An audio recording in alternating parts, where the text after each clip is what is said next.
Hi guys, this is JP, your school nurse. So it's Drug Abuse Prevention and Control Week. So we're going to talk about drugs and why would someone put themselves in harm's way by using dangerous drugs or substances. So there are in fact many reasons why would people turn to or start using drugs, and the consequences can be life-shattering.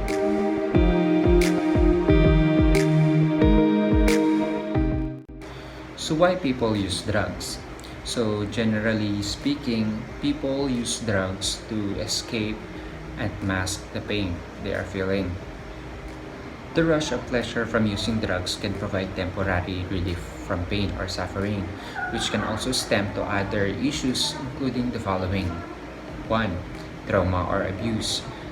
Early traumatic experience or abuse may increase the risk of substance use because of the attempt to self-medicate or to numb the feeling of mood changes associated with the inability to cope up with its stress. Next is low self-esteem. People with chronic low self-esteem are vulnerable to substance abuse because they want to dull the pain or loneliness inside of them. They try to cope up with the feelings of inadequacy, and they use it because they want to increase their self-worth or their self-confidence. Next is poverty.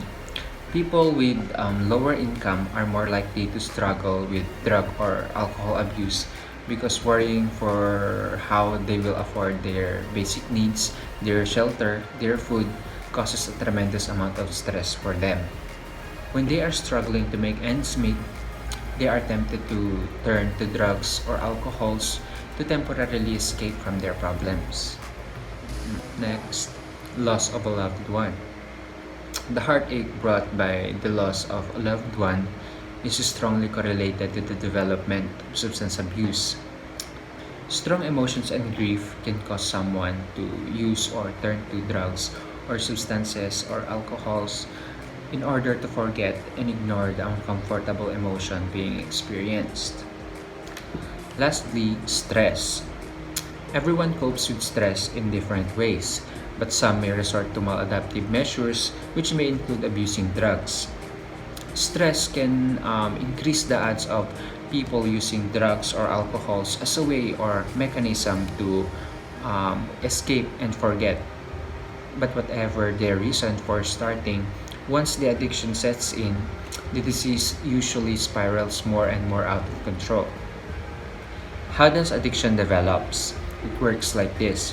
First, the brain rewards pleasurable or satisfying experiences, like if you are laughing or if you are eating your favorite food or chocolate, with surges of feel-good chemicals named dopamine.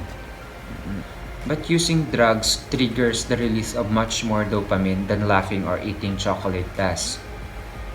So the more someone uses drugs, the more they condition their brain to anticipate the same fueled pleasant sensations. That's why it's so difficult to stop, because the brain becomes wired for addiction, and eventually the tolerance may build up so much that the addictive behavior can no longer provide any pleasure, and using drugs simply becomes a way to avoid withdrawal, just to keep themselves from feeling normal. What are the effects of drug addiction? 1. Damage immune system. This may increase your susceptibility to infection. 2. Cardiovascular conditions like heart attacks and collapsed veins. 3. Nausea, vomiting, and abdominal pain. 4. Liver overexertion and liver failure. 5. Seizures and strokes. And lastly, widespread brain damage that can interfere with attention, memory, decision making, as well as permanent brain damage. So how do you prevent drug addiction? The best tool against preventing drug addiction is avoiding drugs or alcohol use in the first place. So here are steps you can follow to prevent drug or alcohol abuse. So first, avoid temptations and peer pressures. If you have friends or family members who are pressuring you to use alcohol or drugs, avoid them. Make new friends who practice healthier habits, those who also have goals in life, those who are motivated to work, and those who do well also in school. Second, find the support you need. Work on developing your coping skills.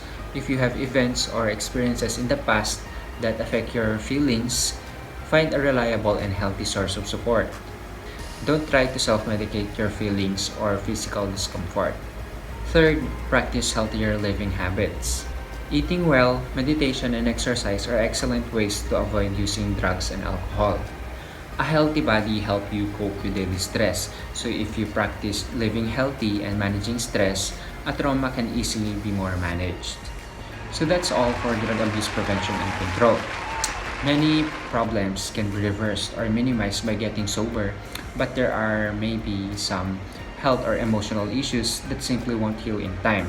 So make sure to reach out for support or seek for advice if you need to. Okay. Bye.